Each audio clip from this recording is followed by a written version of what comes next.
ছোট বোন ভার্সেস বড় বোন।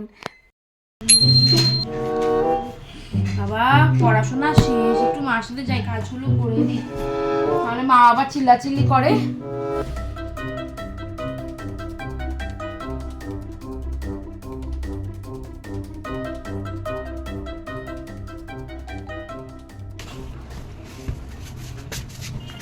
বাবা একটু শুয়ে নেই, এত পারা যায় নাকি? বাবা কি ভিড় পড়েছে। টিয়াকে দেখি, এই টিয়া টিয়া আয় এদিকে এসে আমার ঘরে রান্নাটা গুছিয়ে দে তো। দাঁড়াও মা, একটু পরে করি। 5 মিনিটের মধ্যে যদি না আসিস এখানে, তারপরে তো ঘুম বের করবো। কে করবে এত কাজ? আমি করবো নাকি? ভালো লাগে না সারাদিন কাজ কাজ কাজ। আমার তো ওই রুলটা খুব পছন্দ হয়েছিল।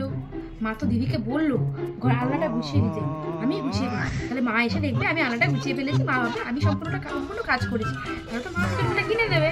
যাই হোক কাজটা করিনি।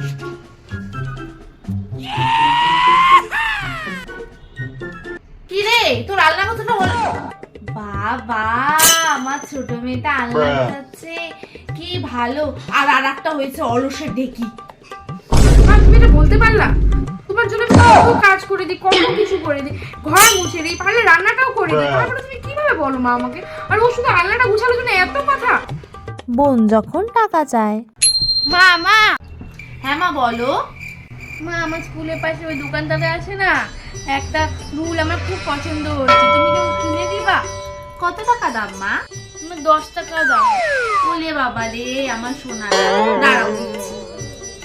এই না মা, এই যে 15 টাকা আছে, তুমি 10 টাকা রুল কিনো আর 5 টাকা চিপস কিনে খেও, ঠিক আছে? নাও। কি মজা! 5 টাকা আমি খাবো, 10 টাকা রুল খাবো। কি ভালো মা, I love you। আর আমি যখন টাকা চাই।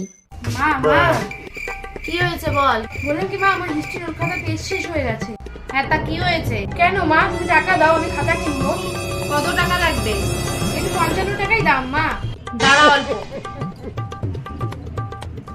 এই যে 30 টাকাই আছে আমার কাছে, এই দিয়ে খাতা কিনে নিস।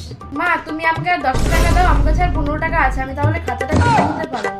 যা দিয়েছি তাই দিয়ে নিয়ে আয়, নালে বাবার কাছে গিয়ে চেয়ে নিয়ে কিনে নিয়ে আয়, আমার কাছে আনে, আমি আর পারবো না। তুমি মা সবসময় আমার সাথে এমন করো। কাল তো শুনলাম ওকে নাকি তুমি 15 টাকা দিয়েছো, ও তো 10 টাকা দিয়েছিল, তুমি 15 টাকা কেন দিলে তাহলে ওকে? আমার সাথে কি সবসময় এমন করতে হয় তোমার? Thanks for watching our video.